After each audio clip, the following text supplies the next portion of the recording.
नमस्कार। इस वीडियो में नेपाल की दो बातें।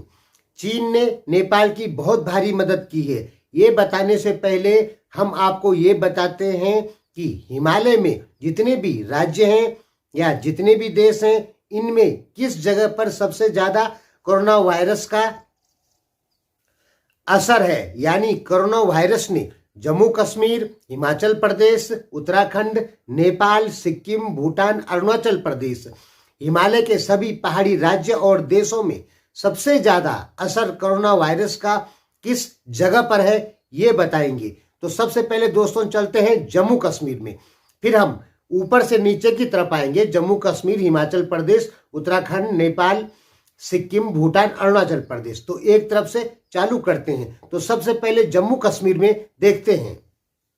जम्मू कश्मीर में इस समय 2,20,000 केस हैं और 2562 लोगों की मृत्यु हो चुकी है। और जम्मू कश्मीर की जो जनसंख्या है वो है 1.3 करोड़।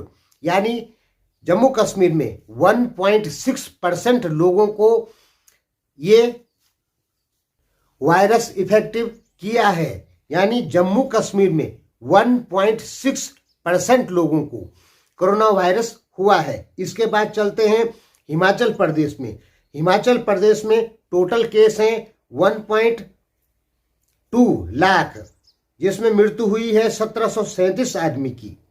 और हिमाचल प्रदेश की जो जनसंख्या है वो है 75 लाख। यानी हिमाचल प्रदेश में 1.61% लोग इस वायरस से इफेक्टिव हुए हैं। इसके बाद चलते हैं उत्तराखंड में। उत्तराखंड में दोस्तों 2,20,000 केस हैं इस समय, जिनमें 3293 आदमियों की मौत हो चुकी है। उत्तराखंड में जो पॉपुलेशन है वो है 1,16,00,000। यानी उत्तराखंड का जो रेट है वो है 1.9%।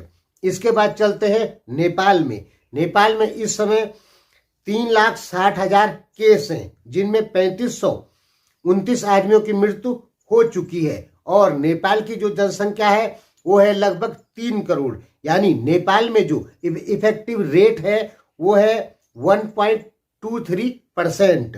इसके बाद चलते हैं सिक्किम में। सिक्किम में इस समय जो केस आए हैं टोटल वो है 9100 लगभग, जिनमें 198 आदमियों की मृत्यु हुई है। और सिक्किम की जो पॉपुलेशन है वो है 7 लाख। जो सिक्किम का इफेक्टिव रेट है वो है 1.31%। इसके बाद चलते हैं भूटान में। भूटान में 1161 आदमियों को कोरोना वायरस हुआ है और एक आदमी की मृत्यु हुई है। भूटान की जो जनसंख्या है वो है 8 लाख। यानी भूटान का जो इफेक्टिव रेट है वो है 0.1%। इसके बाद चलते हैं अरुणाचल प्रदेश। ये भी हिमालयी राज्य है। यहाँ टोटल जो केस हैं 19,634, जिनमें 59 आदमियों की मृत्यु हो चुकी है। अरुणाचल प्रदेश की जो जनसंख्या है वो है 17 लाख और यहाँ का जो इफेक्टिव रेट है वो है 1.17%। लद्दाख में 14,900 केस हैं, 151 आदमी आए हैं। तो दोस्तों ये जो परसेंटेज का हिसाब आप देखेंगे तो सबसे जो कम है वो है भूटान में, और दूसरा जो है वो अरुणाचल प्रदेश में, तीसरा नेपाल में, और सबसे ज्यादा कोरोना वायरस का असर है हमारे यहाँ यानी उत्तराखंड में। उत्तराखंड में 1.9%।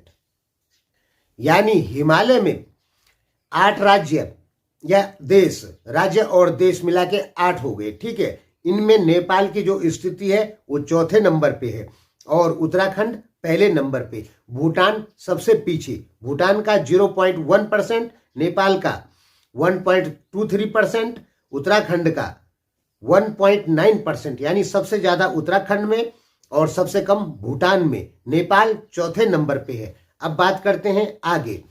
दोस्तों काठमांडू में पिछले 24 घंटे में 10,000 केस आए, जबकि नेपाल की जनसंख्या 3 करोड़ है। और हमारे यहाँ उत्तराखंड में 9,000 केस आए पिछले 24 घंटे में। हमारी आबादी, उत्तराखंड की जो आबादी है वो है 1,16,00,000। यदि उत्तराखंड की आबादी नेपाल जितनी 3 करोड़ होती तो हमारे यहाँ शायद इस समय 32,000 केस आ चुके होते। यानी उत्तराखंड में कोरोना वायरस का असर बहुत ज्यादा चल रहा है। अब आगे बात करते हैं दोस्तों, चाइना की तरफ से नेपाल को 20,000 ऑक्सीजन सिलेंडर दिए जा रहे हैं और ये सिलेंडर आपातकाल के लिए 2,000 सिलेंडर हवाई मार्ग से लाए जाएंगे और जो बाकी हैं वो स्थल मार्ग से लाए जाएंगे। यानी आपातकाल के समय में चाइना के द्वारा नेपाल को काफी मदद की गई है। अब आप ये ना सोचें कि भारत नेपाल की मदद नहीं कर रहा है। देखिए, गवर्नमेंट्स के कुछ अपने रूल्स होते हैं। हमारे देश में ऑक्सीजन की बहुत भारी कमी है और भारत इस समय एक ऐसा देश बन गया है जो कि ऑक्सीजन प्रोडक्शन में 32वें नंबर पे था। आज भारत ऑक्सीजन के प्रोडक्शन में 1 नंबर पर आ चुका है। 7,000 टन प्रोडक्शन रोज भारत में हो रहा है ऑक्सीजन का।